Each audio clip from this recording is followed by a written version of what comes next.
For 3,000 years, the story was the same. Laid into gold. That was the perfect decoy. The actual goal of the Magnum Opus, the one the alchemists encoded and protected and carried across centuries, had nothing to do with metal. The alchemists encoded their actual purpose deliberately. The outer text described metals and heat and crucibles. The inner text, readable only to those trained in its symbols, described something that lived inside the practitioner. They were not chemists. They were cartographers of a landscape that no instrument has ever measured. Every serious alchemical text agrees on one point. The starting material, what they called the Prima Materia, the first substance, was not laid. It was not any metal found in the earth. It was the unexamined self. The densest parts of a person, the most calcified beliefs, the most avoided recognitions. You are not studying alchemy right now. You are being told the name of a process you have already been inside, possibly for years. The dissolving happened. The purification is happening. The question has never been whether you are in the work. The question is whether you know it.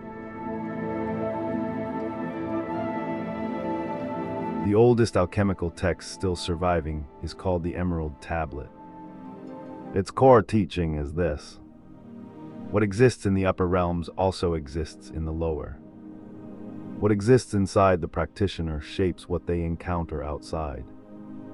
That is not mysticism. It is the operating principle of everything the alchemists built. They attributed this text to Hermes Trismegistus, thrice great Hermes, a figure carrying the merged wisdom of Egyptian Thoth and Greek Hermes. Whether he existed as a person is not the point. What he represented was a claim that the laws governing consciousness and the laws governing matter are the same laws. The alchemists who came after Hermes perfected this double structure. A text could describe the purification of mercury and simultaneously describe the purification of the practitioner's mind. It was not metaphor. Both readings were intended. The symbols were chosen precisely because they could sustain both weights at once. In the 8th century, an Arab scholar named Jabir built on this with precision. He described all matter as composed of sulfur and mercury, not the actual substances but principles. Sulfur was the animating force, spirit. Mercury was the receptive principle, soul. He was writing a theory of consciousness disguised as chemistry. 4 centuries later, Paracelsus said it openly.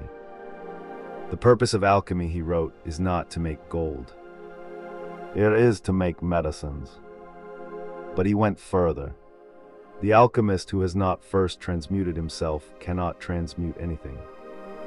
The laboratory was always a portrait of what the practitioner carried inside. In the early 17th century, a set of anonymous documents began circulating across Europe. They called themselves the Rosicrucian Manifestos. Their message was direct. The alchemical work is spiritual regeneration. The laboratory apparatus was ceremony. The substance being transformed was the person performing the transformation. 300 years after that, a Swiss physician named Jung spent decades comparing the dreams of his patients to alchemical imagery. What he found he had not expected. The blackening, the purification, the integration, these stages appeared spontaneously in people who had never opened an alchemical text. The alchemists had been describing something real. They named this process the Great Work. They were specific about its structure. It did not happen in one movement. It happened in 4. And those 4 movements, each one named, each one described in precise and measurable terms, mapped directly onto what you have already lived. That is the next thing to know. The alchemists named 4 stages. They did not invent them. They documented them in their own work, in the written records of those who came before, and in the testimony of people who had undergone the complete sequence and survived it. The 4 stages are not theory. They are a description. The first stage is called the Nigredo, the blackening. In the outer work, this was the moment a substance was burned, dissolved, or rotted to its most basic components. Nothing was preserved. The name for this in the practitioner was the encounter with what you have never wanted to look at. The catastrophic misreading of the Nigredo is this. People enter it believing they have failed. Their collapse is evidence of wrongness. The alchemists wrote the opposite. Nigredo is the signal that the work has begun. A thing that was fixed and assumed to be permanent has started to dissolve. That is progress. This is where most people are when they arrive at a video like this one. Not broken, dissolving, which is not the same thing. The dissolving is precise, uncomfortable, and necessary. You are not losing yourself. You are losing a version of yourself that the next stage cannot use. The second stage is the Albedo, the whitening. In the outer work, the dissolved matter was washed and purified, impurities separated from what was essential.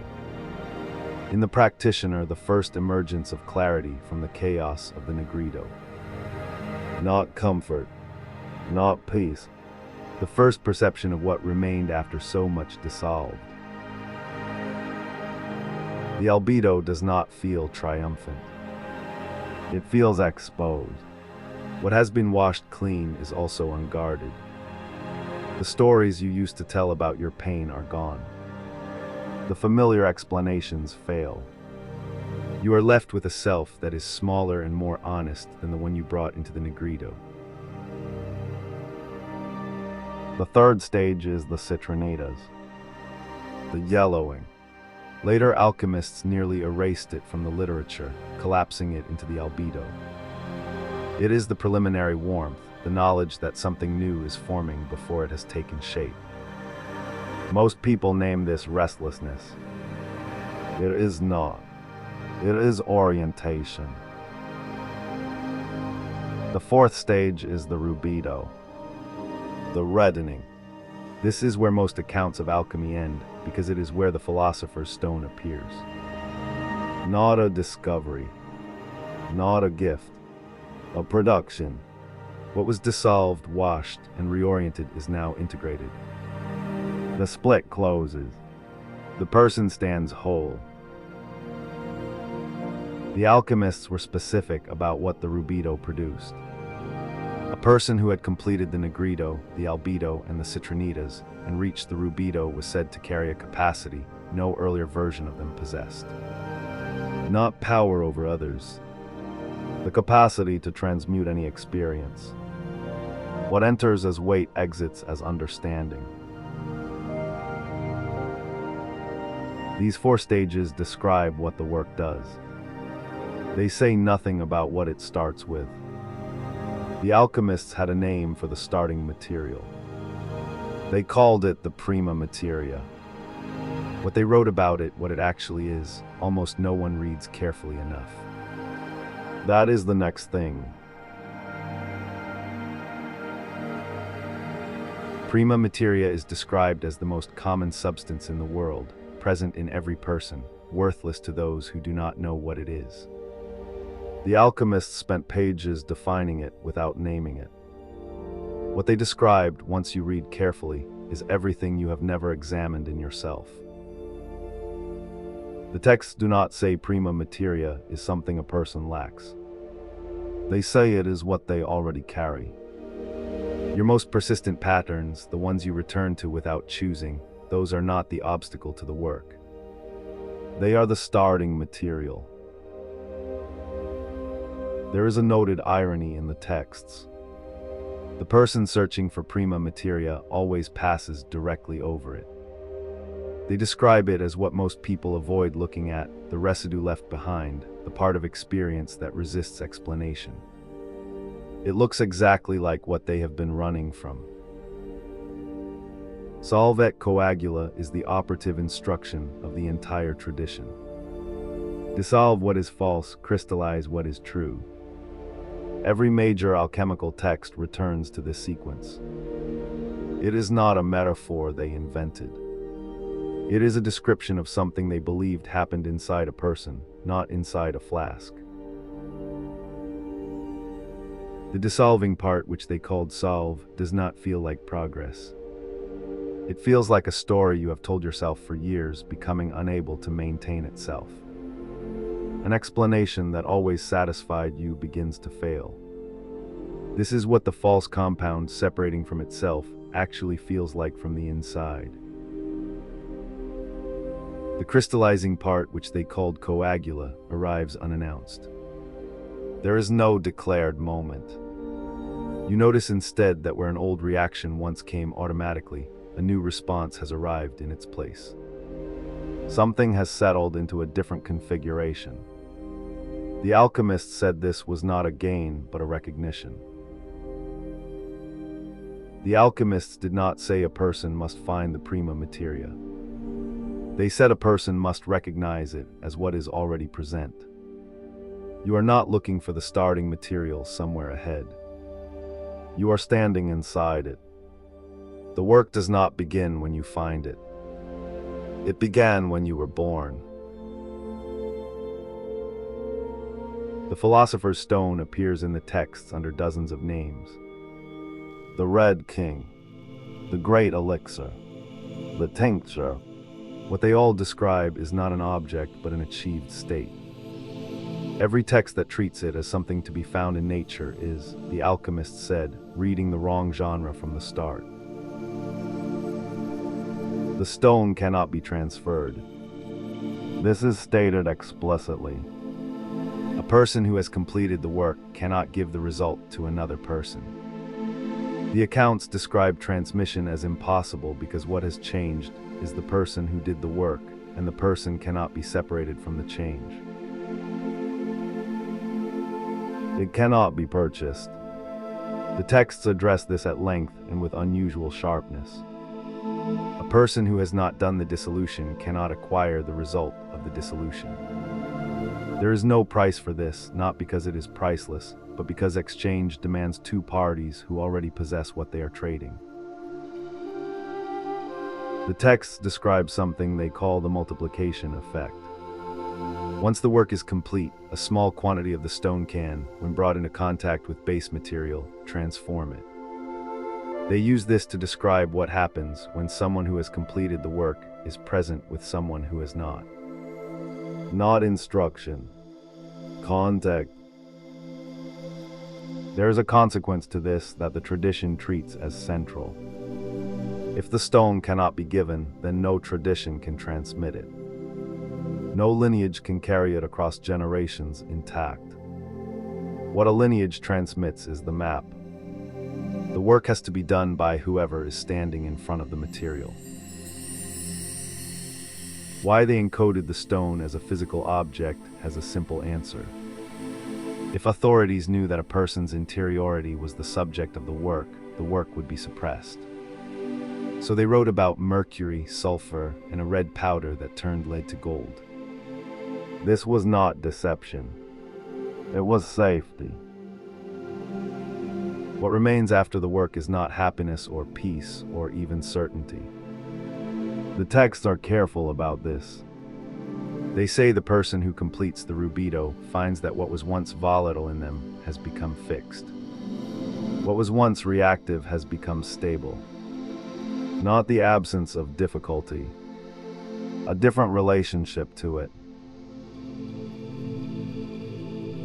The tradition does not present alchemy as history. It presents it as a method that is available now to any person who has the starting material. You have the starting material. Everyone does. The question the texts ask is not whether you can begin the work. It is whether you are willing to. The Nigredo, or something that functions the same, is happening in most people most of the time without recognition.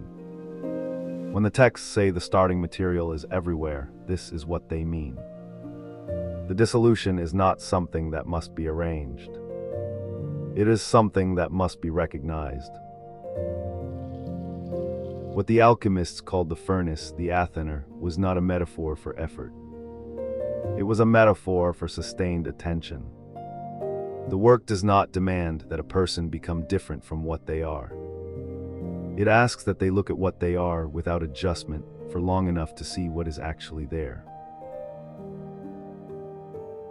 This is what makes the tradition different from an improvement practice. Improvement wants to add. The work wants to see what is actually there first.